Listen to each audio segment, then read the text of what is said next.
Salut à tous, épisode 15 avec Intermarché ou Anti-Gobert Matériaux. Et cet épisode 15, on va avancer encore un petit peu plus loin vers la toute fin de saison. Je vous proposais un petit flashback sur le championnat d'Europe, le Tour du Benelux, une avancée de Vuelta et on la terminera bien sûr au prochain épisode. Ouais, cette période d'août, septembre, bientôt octobre, est plutôt une bonne période pour Girmay, qu'il a montré sur diverses courses d'un jour, par exemple, au Pologne également. Et après, voilà, on était rentré dans cette Vuelta et on avait, par exemple, Lorenzo Rota aussi qui, à l'image finalement, ce sont les deux hommes qui se sont le plus illustrés sur le Giro de l'année écoulée. On les retrouve aussi dès lors qu'ils se sont un petit peu refait la cerise. Voilà. Les championnats d'Europe, c'est un petit flashback que je propose là, parce qu'en fait, ils étaient à la mi-août. Et je me suis demandé si je les montrais, si je les montrais pas. Allez, quand même. Parce qu'il y a le championnat du monde qui se rapproche, IRL, mais aussi là, dans cette carrière. Et donc, c'est quand même bien, déjà, que je vous dise pas mal de choses. Que oui, j'ai fait la sélection des 8 coureurs pour essayer de soutenir Remco Evenepoel sur ce coup-là. Et je n'ai pas pris Van Aert en fait pour le championnat d'Europe. Je n'ai pris que Remco, donc c'est plus ou moins mon leader tout de même. Et puis donc, fatalement, oui, je l'avais peut-être pas dit, mais je joue avec la Belgique. En vérité, j'aurais beaucoup aimé jouer avec l'Érythrée, par exemple, puisque c'est la nationalité de mon coureur le mieux noté.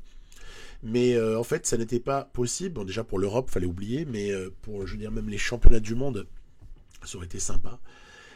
Ça n'est pas chose possible. Alors, j'ai pris une équipe assez musclée autour de Remco, puisqu'on voit Jasper Stuyven, on voit Tim Wellens, on voit Tish Benoît, bien sûr, Sylvain Moniquet, la future recrue, Stef Kras, Van Gils, enfin c'est pas mal, franchement, il y a du bon coureur. Vous avez reconnu qu'on n'est pas sur le profil de cette année, j'ai laissé le jeu, il a planifié des championnats d'Europe qui était sur le parcours là où Remco se fait taper par Colbrelli, donc celui de l'année passée si je ne m'abuse, non de l'année d'avant ou je ne sais plus, peu importe, donc plutôt l'année passée. Pogačar, voilà, oh là là, Kwiatkowski aussi impliqué dans une chute, donc dès le début de cette course, mi-course presque, on a blessure pour Michal Kwiatkowski. Bon, heureusement que nous ne l'accueillons que dans quelques mois. Et puis, la chute a également impliqué Tadej Pogačar, qui pour moi faisait quand même figure d'épouvantail sur cette course. Et on va voir que il va y avoir un phénomène là que je voulais vraiment vous signaler. Peut-être l'avez-vous déjà remarqué ou pas dans vos carrières. Mais donc, on a Pogačar qui chute. Et qu'est-ce qui s'est passé à l'avant? Et je vous jure que c'est sans trucage. Réalisé sans montage non plus. Jan Tratnik, donc la Slovénie, probablement pour le compte de Primož Roglič, avait continué à rouler pendant que d'autres Slovènes essayaient de faire revenir Pogačar dans le groupe des favoris, dans le peloton principal. En fait, la Slovénie continuait à collaborer. Ça, c'est un cas de figure que j'ai rarement vu sur Pro Cycling Manager. Voilà, donc c'était un petit truc. Si vous l'avez déjà vu dans des championnats nationaux, enfin dans des championnats, excusez-moi, de type monde ou Europe, c'est-à-dire qu'ils mettent en jeu des équipes nationales, ou bien même sur des courses, alors là c'est plutôt des équipes. Si vous l'avez déjà vu, n'hésitez pas à me le dire, parce que moi, j'ai jamais vu un truc pareil en fait, à ce point-là. Des types qui roulent alors qu'ils ont un coéquipier à l'arrière qui essaie de rentrer. Voilà, j'avais jamais vu. On s'excite un petit peu en cette fin de course, il reste plus que 2 tours à parcourir. Remco essaye de prendre le bon coup, oui, parce que il faut pas hésiter à partir de loin avec Remco Evenepoel. C'est Sonny Colbrelli comme un symbole qui lui prend sa rouge. Je vous avoue que ça ne me plaît pas beaucoup, parce que je sais qu'au sprint on est battu. Tiens donc, comme c'est bizarre, puis difficulté est pas assez forte pour que Remco le distance. D'ailleurs, ils sont pas seuls. C'est sorti aussi derrière Remco et Colbrelli. Il y a Sharman, Roglič, Bagioli et Pidcock. Du coup, ça m'incite pas tellement à faire beaucoup d'efforts et ça va occasionner, favoriser un regroupement. Ok, il reste plus qu'un tour donc. Et une seule fois cette difficulté, une fois un très très rapide ravitaillement, un dernier ravitaillement assuré par Tige Benoît que j'avais également un peu protégé pour essayer de soutenir Remco dans le final, je me retrouve un peu en difficulté parce que non seulement ça attaque, mais on a consommé déjà de la barre, on a déjà tenté notre chance, et pour être très très franc, il reste plus grand chose pour Remco Evenepoel en termes de barre.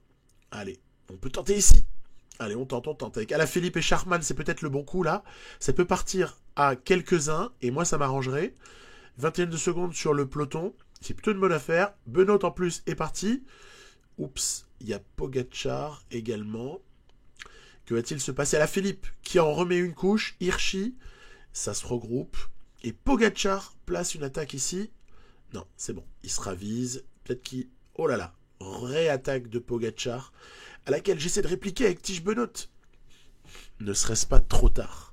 Parce que maintenant, c'est une descente qui nous attend. Et on va rouler. Tant pis, je dis à Remco de rouler comme un dingo, en espérant cette fois-ci plutôt faire sprinter Tige Benoît. Bref, est-ce qu'on va reprendre Pogacar? On peut encore être champion d'Europe et avoir le maillot sur les épaules de Benoît l'année prochaine à ce stade-là, puisque j'estime que Remco a raté un peu sa chance. Allez, on y va. Il reste plus grand-chose. Il va falloir essayer de reprendre Pogacar, coûte que coûte, là. On fait pas assez l'effort. D'autres le font, ça sprint. Est-ce que Pogacar va maintenir son écart? C'est tendu. Il s'impose d'un souffle devant Ben Thiollet. Donc, on n'a pas beaucoup vu Tadej Pogacar dans cette carrière, et pour cause, il était très très peu aligné par le jeu, puisque on l'a vu sur quoi? Pays Basque, un peu Catalogne, 2-3 classiques, 2-3 Ardennaises plutôt, hein, et puis Tour de France, quoi, en gros, hein, on l'a vu là. Il a été en Suisse, et puis après, ben, on le voit pas beaucoup, et il revient, il est champion d'Europe. Bon, ben, au moins, il aura un maillot clairement identifiable. C'est plutôt un joli vainqueur, hein, je pense qu'on en conviendra. Surtout qu'il attaque au super bon moment. En fait, l'attaque qu'il a placée, c'est pile l'endroit où il faut le faire avec un puncher ou avec un Pogacar qui sait tout faire. Remco, quelques jours auparavant ou plus tard? Oui, c'était décalé en fait. C'était quelques jours plus tard que je choisis Remco et finalement Yves Lampart sur la forme du moment, hein, pour assurer le contre-la-montre de toujours ces championnats d'Europe. Bon, on n'y était pas pour Yves Lampart, c'est bien dommage. Et regardez, on va aussi hériter d'une forme du jour juste catastrophique pour Remco, ce qui va déjà nous mettre un petit coup au moral, surtout qu'au premier intermédiaire, on est déjà 40 secondes derrière. On voit que c'est Michael Bjerg qui tenait à un moment donné le meilleur temps avant de se faire dépasser par Tom Dumoulin et maintenant Casper Asgreen. Allez, un exploit de Remco dans les derniers kilomètres. Est-ce qu'on arrivera à boucher ce retard? On espère. On croise les doigts. Ouais, bah pas du tout. On n'a pas réussi à boucher tout ça. On a repris un peu, hein, vous avez vu. On a été meilleur sur la deuxième partie qu'on l'avait été sur la première. Le grand favori s'appelle non pas Kung, mais plutôt Ganna. Est-ce que Ganna va s'imposer? Ah bah oui, assez largement. 11 secondes. C'est donc Filippo Ganna qui, sauf erreur de ma part, si on enchaîne réalité avec virtuel du jeu, enchaîne un deuxième titre consécutif. Voilà, Ganna, champion d'Europe de contre-la-montre individuelle. Et puis là, j'ai décidé de vous caler le Tour du Benelux. Donc lui se dispute également pendant la Vuelta. Girmay est le leader. Et autour de lui, on a une jolie équipe bien rompue aux luttes sur ce type de terrain. On va s'attendre à quoi sur ce Tour du Benelux? À pas mal de sprints, à peut-être quelques pavés, à des petit mont vallonné par moments, avec des ascensions courtes, mais parfois intenses. Donc c'est un terrain, je dirais, qui est tout à fait le nôtre, avec cette brochette de coureurs-là. Pour une fois, je propose Van Melsen, qui a été blessé, sinon il aurait été sur les classiques dans la première partie de saison, mais Van Melsen était blessé, et puis par contre là il va prendre sa retraite, donc on le libère de l'équipe. Il ne sera pas là l'année suivante. Allez, on essaie de se positionner pour le sprint. Vous avez vu, il y avait Girmay qui avait un petit peu traîné.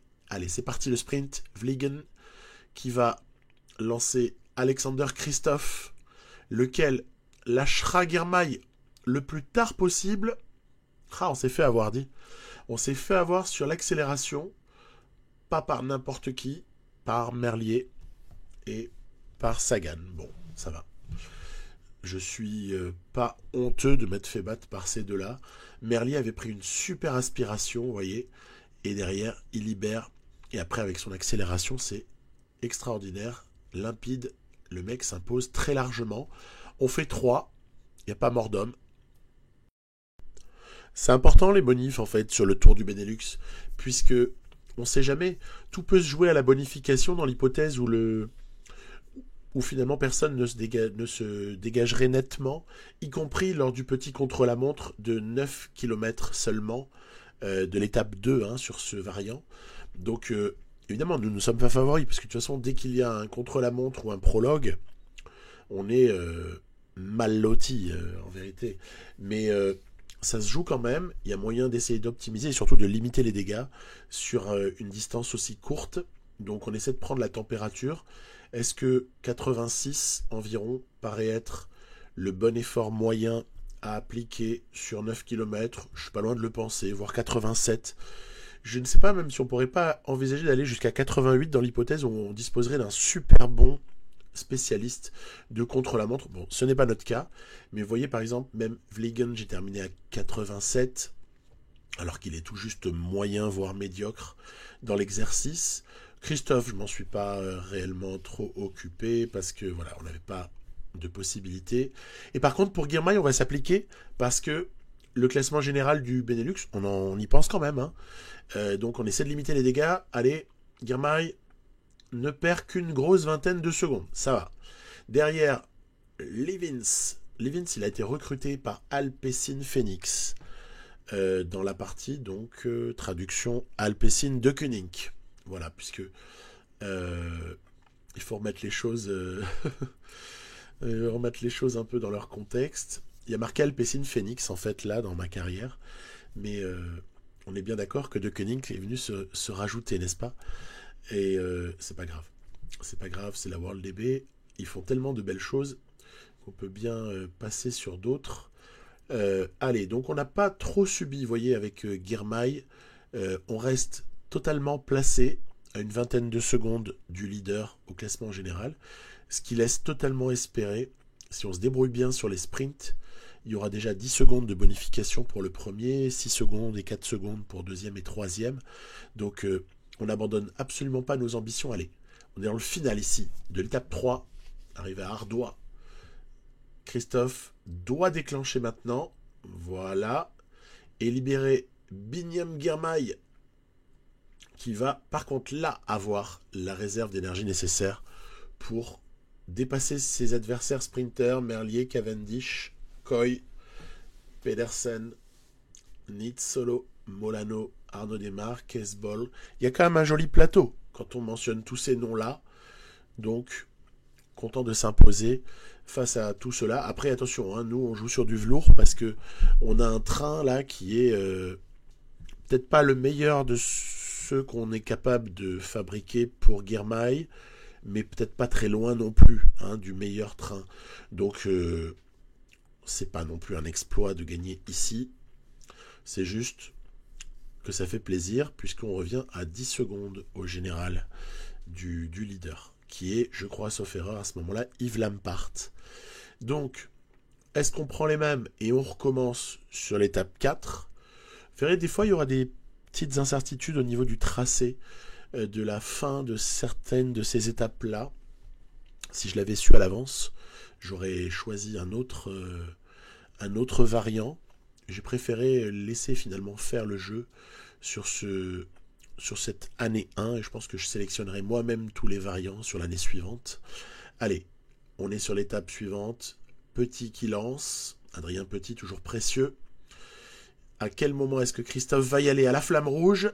Et derrière, on va essayer de libérer Binyam Girmay. Ah ben voilà, il y en a. C'était trop tard. C'était trop tard. Et je crois qu'on a eu affaire à meilleur que nous, tout simplement. Cavendish s'impose ici, sur l'étape 4, devant Olaf Koy et Binyam Girmay. Voilà. Bon, très bien.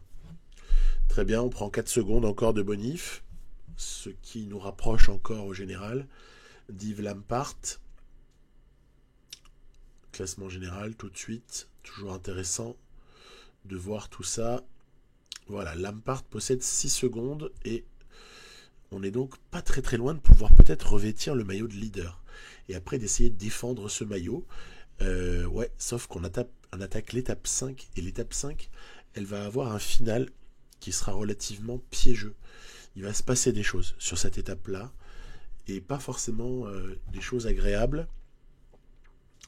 Alors, petit point, vous voyez, les 60 derniers bornes sont relativement sans souci, en apparence. Je dis bien en apparence, parce que ça va s'avérer un petit peu plus tortueux que ce que ça ne pouvait avoir l'air comme ça à l'avance. On annonçait un truc, quand on voit le profil de fin d'étape, on se dit, bah ça va, c'est cool, quoi. Il y a juste à monter notre petit train, à être présent, à assurer éventuellement la poursuite des échappées si on voyait que c'était trop dangereux. Ouais, mais je sais pas, en fait, c'est étrange.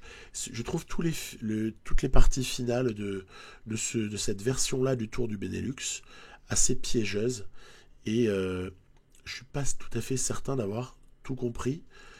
Allez, on se place tout simplement avec Van der Horn. Les bonifs, à la limite, on les joue pas. On se contente d'arriver dans de bonnes conditions. Il faudrait lancer ici pour Adrien Petit. Voilà. 3 km déclenchés. Donc, on peut lancer, ça va tourner. Il faudrait pas tarder à lancer Alexander Christophe parce qu'il y a des virages. Et Girmay, allez mon Girmay, tu te lances s'il te plaît. Et regardez ce qui va se passer. Ouais, c'est absurde, mais c'est bel et bien ce que vous voyez. Victoire d'Adrien Petit. Et là, on a de nouveau on a la énième preuve d'un phénomène pas si rare sur PCM. Si tu n'étudies pas le final de ton étape, et notamment est-ce qu'il y a de gros virages ou pas, ben tu cours à de grandes surprises.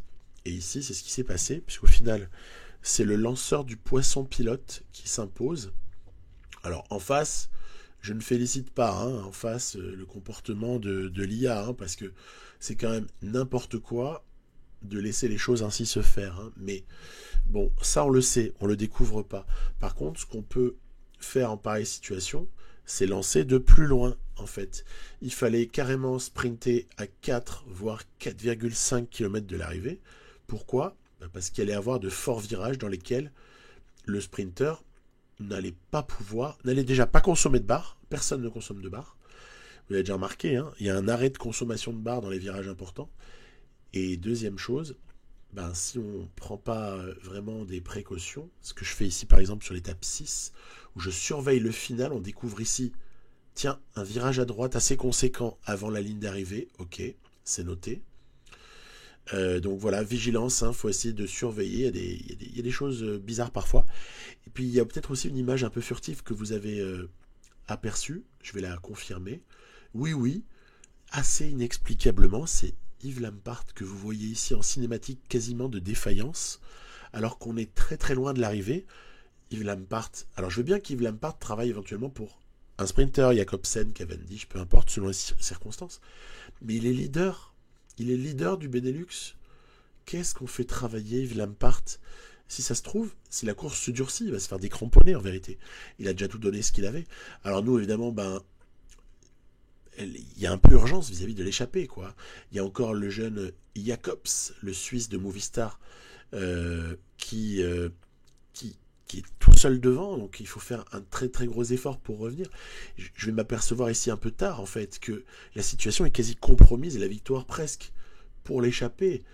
Trentaine de secondes encore à boucher ici à 3 km, 2 km de l'arrivée, obligé de se lancer d'hyper loin et d'abandonner tout rêve de train, de sprint. Regardez, on va heureusement rattraper Jacobs in extremis, et ça c'est le petit virage à droite dont je vous ai parlé. Consomme pas de barre ici, et il va nous rester pas grand chose, malgré l'absence de ligne d'arrivée. Il va nous rester pas grand chose. Ouais, donc ça c'est une carte qui est un tout petit peu ratée dans son final. Cette carte-là, cette carte de l'étape 6 du variant en question du Tour du Benelux. Carte un petit peu ratée, puisque vous n'avez ici pas de ligne d'arrivée. Et aussi un petit virage bizarre. Bref, juste après, vous avez peut-être entreaperçu. Quoi qu'il en soit, qu'est-ce qui s'est passé? Lampart a complètement craqué. Il était consommé par son équipe au mauvais moment. Et on se retrouve presque de manière... Je suis un petit peu déçu en fait. Presque sans combattre avec Yves Lampart. On l'a dépassé. Alors certes, c'est au gré de la bonification, parce qu'il y avait aussi Max Weisscheid qui était dans le coup, mais bon, victoire d'étape, encore une fois, il y a certaines fois des victoires dans lesquelles je peux être assez heureux ou fier, et puis il y en a d'autres, j'ai envie juste de passer à la suivante, parce que je ne trouve rien d'absolument intéressant dans ce qui s'est passé. Bon là, c'était un peu ce deuxième cas que je signalerai ici. Alors, que se passe-t-il dans l'étape 7 décisive, étape Rennes? Il y a pas mal de secteurs pavés qui ont été montés. J'aime bien la différence, c'est-à-dire que le Bosberg et le Bosberg et le mur de Grammont, donc le Capelsmur, sont ici dessinés d'une autre façon que celle qu'on a dans le classique, par exemple Omloop, ou dans une version du Tour des Flandres où on a le mur de Grammont également. Ici, vous voyez, voilà, ça c'est le mur de Grammont. C'est intéressant.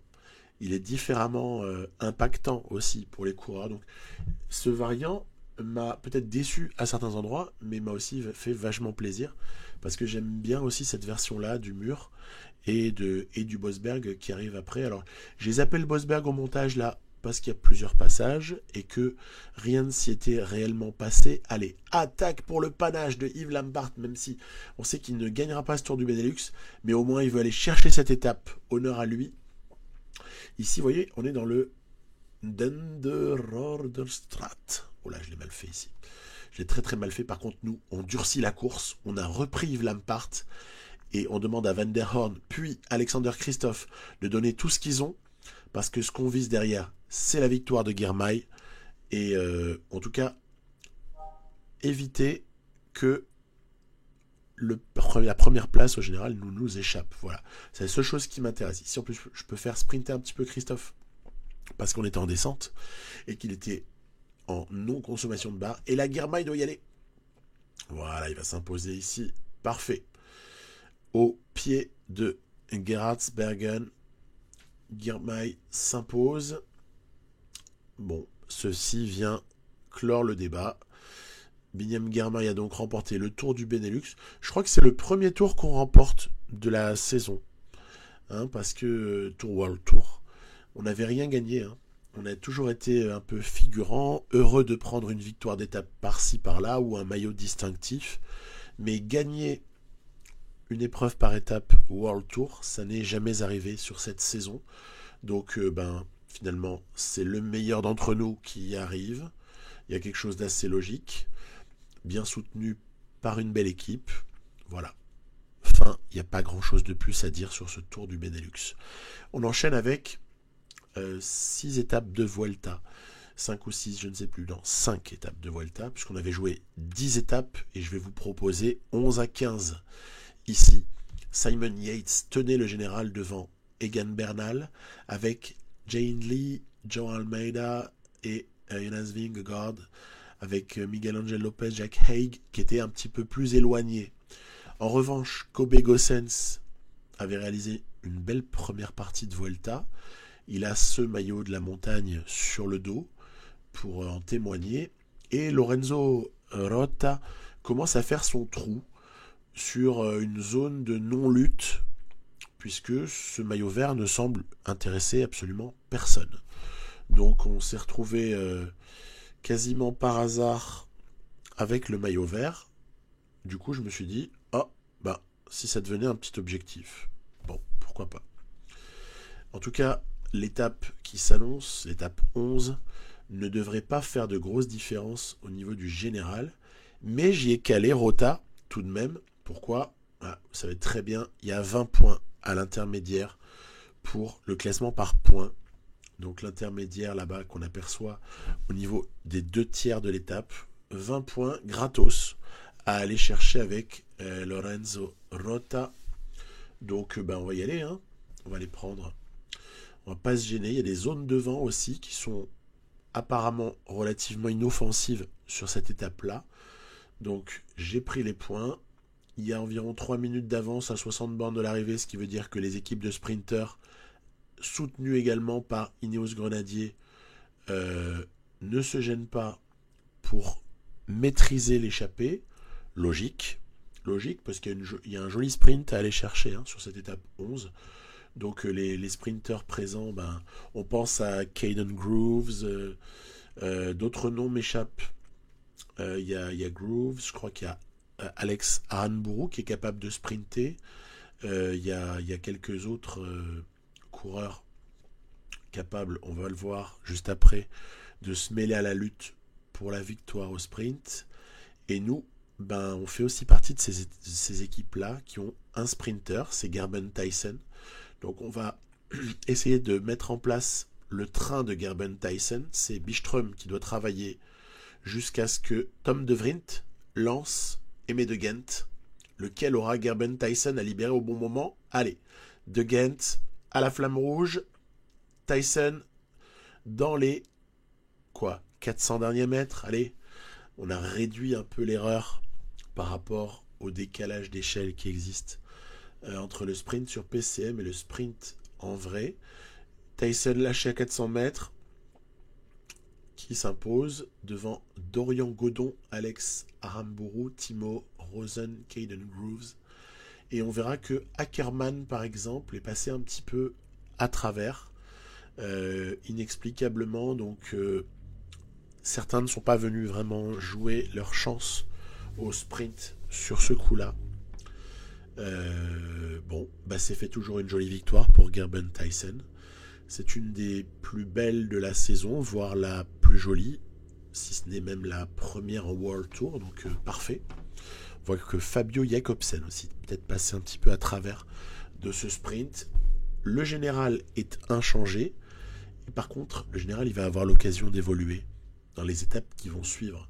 Déjà, il y a cette arrivée à Peñas Blancas pour l'étape 12, donc très très sale moment pour les non-grimpeurs en perspective là.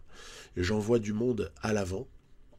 J'en vois Rota pour les points et j'en vois Gossens pour la montagne. Voilà, tant qu'on me laisse sortir, j'essaye d'en profiter. Après, il y aura un moment donné où on me laissera plus sortir. Si Gossens par exemple faisait un rapproché au classement général en bénéficiant du fait d'être échappé et d'une lutte à 2 niveaux sur la course, à ce moment-là, on aurait peut-être plus de bonnes sorties pour Kobe Gossens, mais dans l'immédiat, c'est plus la victoire d'étape à laquelle je pense pour Gossens ici, parce que le nombre de points pour le classement de la montagne en jeu sur cette étape 12 n'est pas énorme. Du coup, voilà, on a fait travailler Rota pour Gossens, et puis qu'est-ce qui va se passer, regardez, dans le final, il y aura eu déjà un écart qui aura toujours été maîtrisé par le peloton. C'était l'œuvre des équipes des principaux favoris, bien sûr, très très bien joué, très logique, rien à redire. Et derrière, ça va s'exciter dans le final, regardez. Lopez, Mas, Bernal, Hindley, Simon Yates, Mathias, trop fort. Jean Almeida, bien sûr. Ça, c'est les souvenirs de... pour ceux à qui ça parle, Parma. Vous vous souvenez de Mathias Almeida, je pense, les plus vieux d'entre vous. Et d'ailleurs, le voici, Jean Almeida. Allez, c'est parti, le portugais. Ouais, l'autre était argentin. Portugais Almeida, poursuivi par Bernal, qui semble dans un bon jour. Regardez, hein, il est en train de reprendre Almeida. Jack Haig semble buter. Hindley, Yates, Mas, Lopez, Vingegaard également. Donc ça peut se jouer entre les deux hommes à l'avant. Nous, on s'est fait absorber depuis longtemps, mais regardez, Gossens va quand même faire une petite affaire sur cette étape-là. Allez, regroupement en tête. Qui va s'imposer? Sprint, Bernal ou Almeida? Et finalement, Almeida qui en avait gardé sous la pédale, qui s'impose de très très jolie manière ici, au sommet. On va peut-être aussi faire un léger rapproché au classement général, le portugais. Oh là là, il y en a un qui perd gros. Il y en a un qui perd très très gros sur l'étape 12. C'est Simon Yates, a perdu proche de 2 minutes environ, ce qui va peut-être offrir sur un plateau le maillot rouge à Egan Bernal. À voir. Mais à mon avis, c'est ce qui est parti pour se passer. Derrière, on a les équipiers majeurs ou les rescapés de l'échappée ou les coureurs qui essaient de viser un top 20 qui en termine. Et dont Gossens, par exemple. J'ai fait d'un top 20 mon objectif avec Kobe Gossens au classement général. Je pense pas être capable de faire mieux que top 20. Mais si on a moyen d'aller chercher mieux, on ne se gênera pas. Voilà. Bernal a pris le pouvoir. Et donc, redistribution un petit peu des cartes parmi ses poursuivants. Et une petite étape de transition. On vient de s'exciter un petit peu dans la montagne. Transition avec une étape a priori plus calme que cette étape 13. Étape 13 qui semblerait a priori promise plutôt à un sprinter. On continue à aller chercher les 20 points avec Rota et on étudie un peu le parcours. Voilà, la fin sera avec un petit peu de pourcentage et le sprint se déroulera en descente. C'est toujours un paramètre important. Pourquoi? Parce que sprint en descente, si l'inclinaison de la pente est forte, ne consomme rien. C'est dans le cas extrême, vous savez, ces arrivées qu'on trouve parfois sur le Giro, qu'on a déjà trouvé aussi sur le Tour de France, du type Saint-Jean-de-Maurienne, du type arrivée après une descente. C'est toujours un régal quand on a des bons descendeurs dans l'équipe. Sur PCM, on peut arriver à faire de grosses différences, aller chercher des étapes avec sur ce type de profil. Alors là, ce sera une descente très très modeste. Ce sera juste un faux plat descendant quasiment pour le jeu.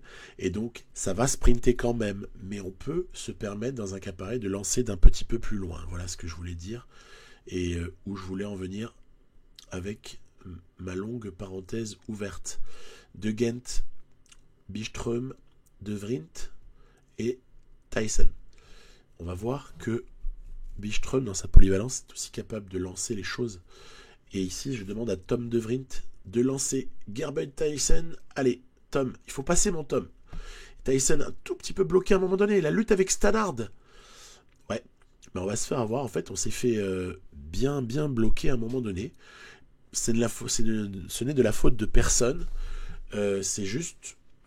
Enfin, personne à part moi. Mais en tout cas, il n'y a personne que je tiens pour responsable de cet échec. Voilà, c'est juste qu'il fallait peut-être se positionner à un autre endroit de la route, ne pas se laisser coller, ou alors lancer un peu plus franchement plus tôt. Toujours est-il que cette étape 13 est un petit échec personnel.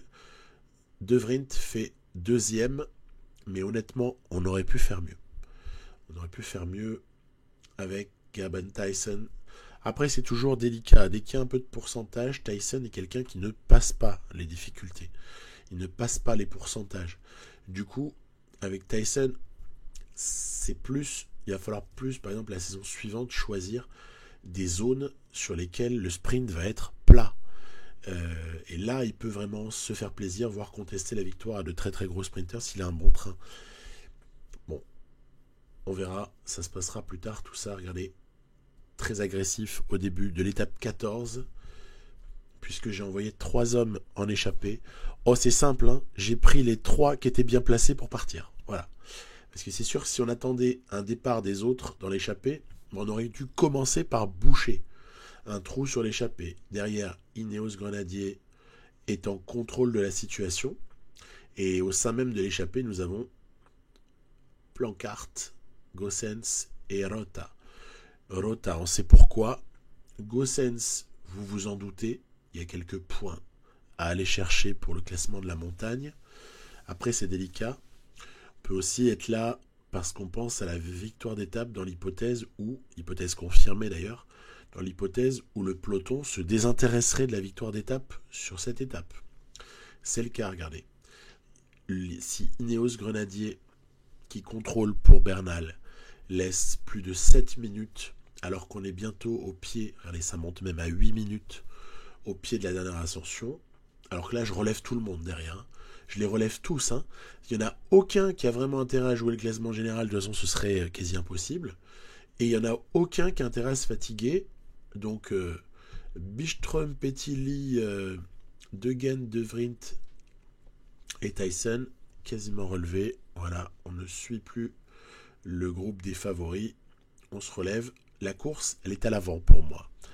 Et Plancart a une grosse mission, celle de permettre à Rota et à Gossens de s'économiser le plus longtemps possible. Il reste encore 15 km dans cette ascension ici, dans le Puerto de los Vilares. Et ouais, Plancart a tout donné. Derrière, c'est à Rota de prendre ses responsabilités, après s'être servi des 20 points gratuits qu'on lui offrait sur cette étape. C'est lui qui doit ramener Gossens. Regardez, il y a quelqu'un qui a fait une petite différence. Alors on va essayer de bosser encore, mais on n'a plus grand chose avec Rota. Il va falloir que Gossens se découvre dans peu de temps, alors qu'il reste encore 10 bornes. Hein. Ouais, il y a de forts pourcentages qui s'annoncent. En fait, celui qui s'est barré, c'est Sylvain Moniquet. Et ouais, notre futur recrue. Allez, Rota donne tout ce qu'il peut, mais il n'y a plus grand chose en magasin. Derrière, Moniquet creuse. Et derrière, Gossens, on s'aperçoit que ce soit Soler ou Attila Walter, aucun ne fait réellement l'effort. Donc je décide d'y aller avec Gossens et de reprendre Sylvain Moniquet. Allez, c'est parti. Sylvain, nous voici. Ah, c'est dur. Oh, que c'est dur. Il faut vraiment bousiller pas mal de barres rouges et forcément un peu de barres jaunes pour reprendre Moniquet dans les 3 derniers kilomètres. On va essayer évidemment de le laisser travailler pour le piéger. Là qu'on va voir s'il est vraiment fort. Ouais, il est super fort, Moniquet. Il a su lui aussi gérer. Je trouve que l'IA est plus intelligente dans ces situations-là qu'elle ne l'était auparavant dans les précédentes versions du jeu. Hein. Très très belle victoire pour Sylvain Moniquet, qui aura largement dominé son rival et futur coéquipier du jour, Gossens, qui devra donc une nouvelle fois, rapport à l'épisode précédent, se contenter d'une 2e place. Elle n'est pas honteuse, hein. Elle n'est pas honteuse, même elle est pas mal, parce que regardez le groupe des favoris. On a vu Mas, on a vu Almeida, il y a Bernal là qui bouche l'écart avec Mas et Almeida, mais voilà, longtemps après en fait. On est longtemps après. Gossens a repris pas mal de temps sur cette étape-là. Vingegaard est aux fraises, on ne reconnaît pas le coureur qu'on a vu gagner le Tour de France IRL. Il doit y avoir un vrai décalage. Pour moi, pas dans les notes tant que ça, mais surtout dans le niveau de préparation. C'est-à-dire qu'autant on avait eu un Jonas Vingegaard exceptionnellement bien préparé avec une équipe formidable autour de lui, meilleure que celle de Pogačar sur le dernier Tour de France dans la réalité, autant ici, on aura assisté à une Vuelta sur laquelle Vingegaard était à la fois bizarrement préparé, là je remets en doute la gestion de l'IA, donc bizarrement préparé et pas génialement entouré.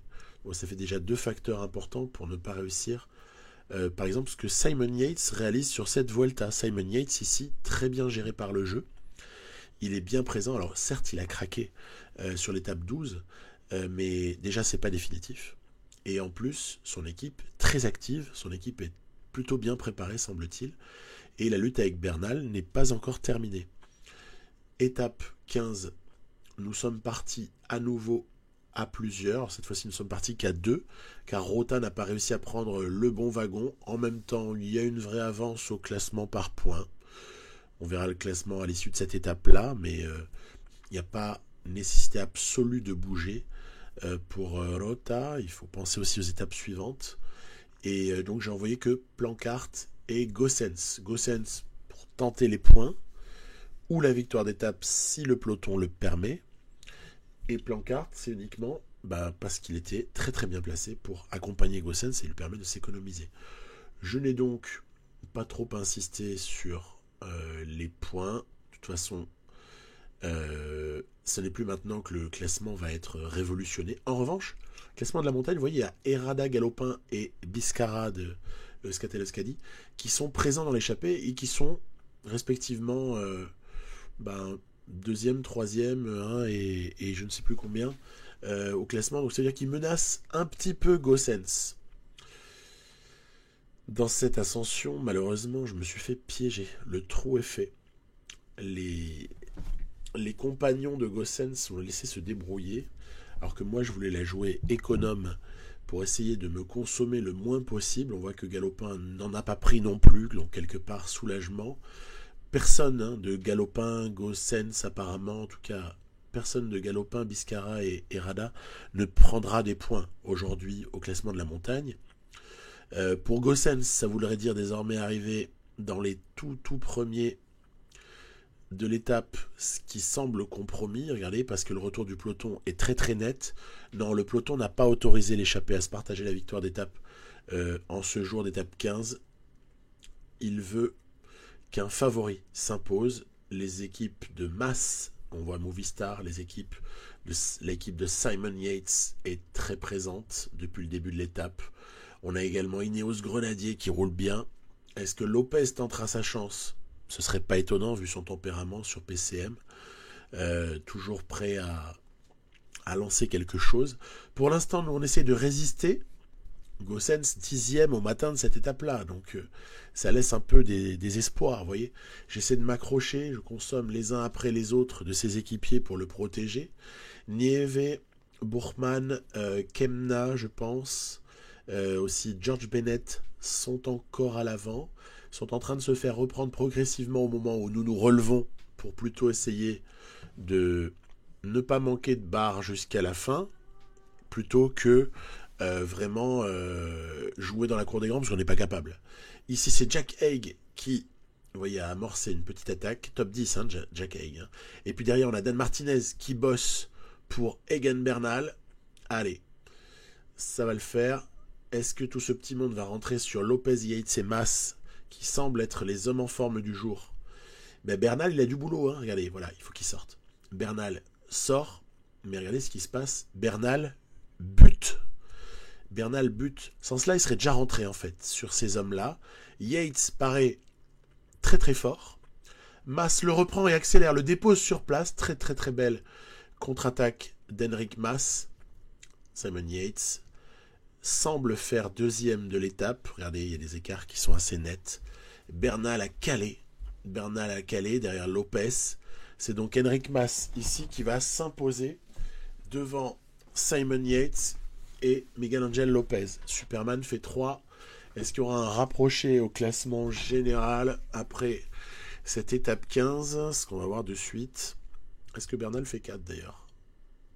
Oui, d'extrême justesse devant Pouls. De toute façon, il n'y a pas de bonif pour le 4e. Et voilà, Almeida peut-être en demi-teinte par rapport à ce qu'on avait vu dans des étapes précédentes.